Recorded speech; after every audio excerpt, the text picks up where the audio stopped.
Imaginez les palais d'Europe, brillants comme des temples d'or et de cristal, chandeliers étincelants, tapisseries somptueuses, miroirs reflétant une gloire infinie. Mais derrière ce vernis de splendeur se cachait une vérité inimaginable. La crasse, la maladie et l'horreur. La vie des rois et des reines, loin d'être un conte de fées, était en réalité un cauchemar biologique. Un monde où l'obsession du statut et des apparences transformait les corps et les esprits en véritables prisons de souffrance. Car oui, au cœur de cette magnificence, on vivait sans eau courante, sans savon, sans la moindre notion moderne d'hygiène.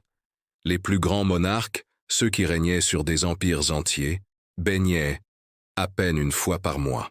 Et encore, lorsqu'ils consentaient à s'approcher d'une bassine d'eau, c'était souvent dans une ambiance de suspicion. L'Église, en ce temps-là, enseignait que la nudité, même seule dans un bain, était dangereuse pour l'âme. Se laver devenait presque un acte de vanité, donc de péché. Alors, les reines se contentaient de changer de chemise, croyant que du linge propre suffisait à purifier le corps. Mais sous ces tissus parfumés, la sueur, la crasse et les parasites proliféraient. Derrière les rideaux brodés, les palais dorés se transformaient en véritables foyers de vermine. Les perruques et les coiffures démesurées, dressées comme des monuments à la vanité, abritaient des colonies entières de poux, de puces et de tiques. On les appelait des écosystèmes vivants, des cités grouillantes nichées dans les têtes royales. Les femmes de cour portaient même de longs bâtons à griffes pour se gratter discrètement, tout en souriant avec grâce, pendant que des insectes buvaient leur sang. Et ce n'était pas tout. Pour cacher les ravages de la syphilis, des cicatrices, ou simplement la pâleur maladive, les nobles recouvraient leur visage d'une poudre blanche à base de plomb. Chaque sourire royal n'était en réalité qu'un masque de poison. Le métal pénétrait lentement la peau, rongeait les chairs, provoquait migraines, tremblements, et parfois une folie irréversible. La beauté devenait une condamnation à mort lente et inexorable. Dans ce monde où l'odeur était insoutenable, les parfums devinrent une arme. Les cours royales exhalaient des nuages entiers de musc, de jasmin et d'ambre pour étouffer l'odeur des corps en décomposition. Mais sous ces senteurs capiteuses se cachaient les relents d'infections, d'abcès et de plaies purulentes. La puanteur royale était si intense qu'on inventa le valet de chaise, un serviteur chargé de transporter un pot de chambre portatif pour les souverains, car se retenir, même lors d'une cérémonie, était inconcevable. Imaginez un bal scintillant, une salle remplie de dentelles et de diamants, et l'odeur d'urine se mêlant au violon. Voilà la réalité. Mais la véritable tragédie, c'est que cette saleté n'était pas seulement un choix, elle était devenue idéologie. Dans l'Espagne chrétienne, la propreté fut considérée comme suspecte. Se laver régulièrement pouvait être interprété comme un signe d'ascendance musulmane ou juive. Dans certaines généalogies, les habitudes de bain des ancêtres suffisaient à exclure une famille de charges publiques. La propreté devint une preuve de culpabilité, une arme de persécution. Pire encore, cette idéologie fut exportée par les colonisateurs espagnols dans tout leur empire. Des Philippines au Mexique, du Pérou aux Caraïbes, ils détruisirent systématiquement les bains publics, abandonnèrent les aqueducs antiques et interdirent les rituels de purification. Résultat, les maladies explosèrent.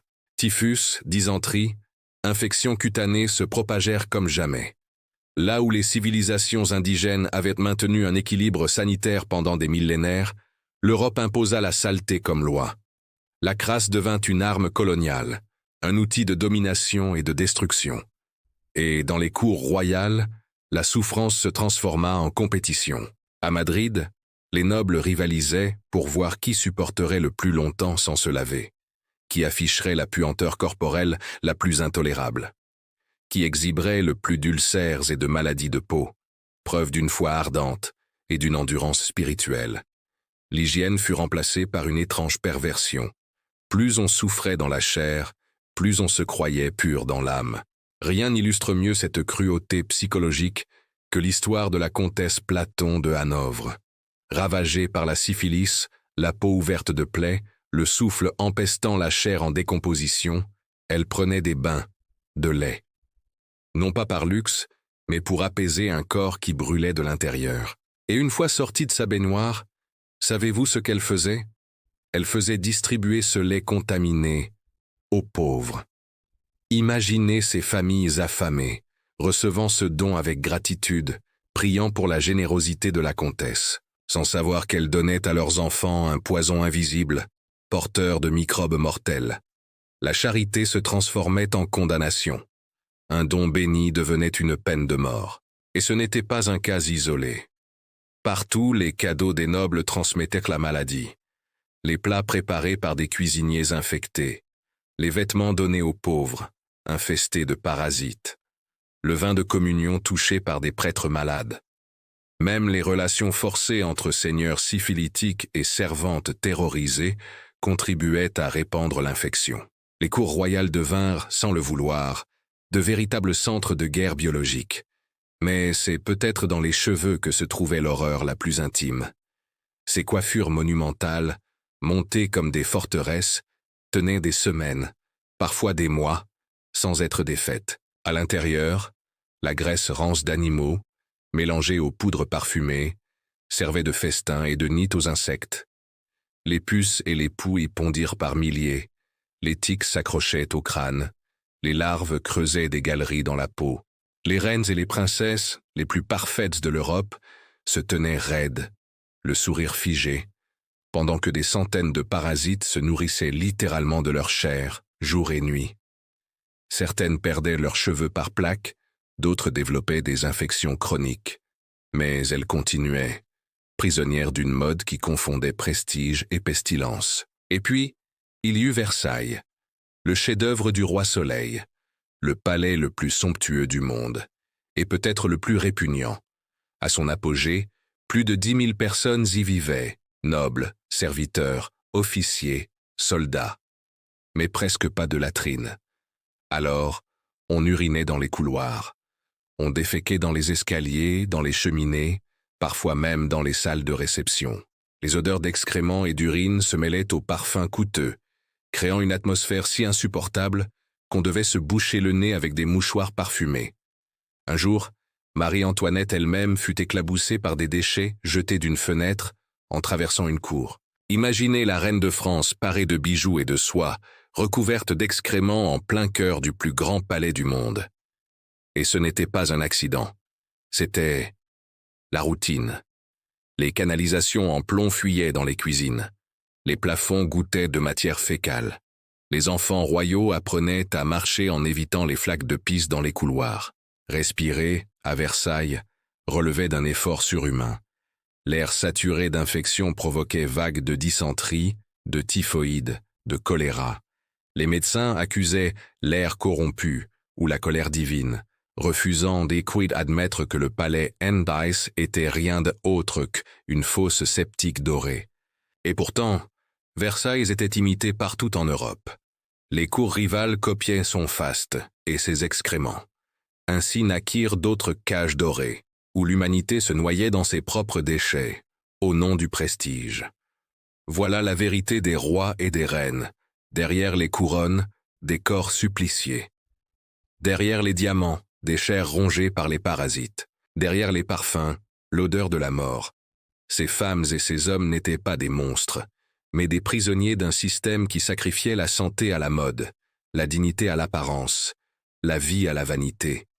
Ils vivaient chaque jour dans un enfer biologique, enchaînés à leurs perruques, leurs poudres et leurs toilettes. Alors, quand vous éteindrez cette vidéo et que vous retrouverez votre confort moderne, souvenez-vous, derrière chaque conte de fées, il y a une vérité oubliée.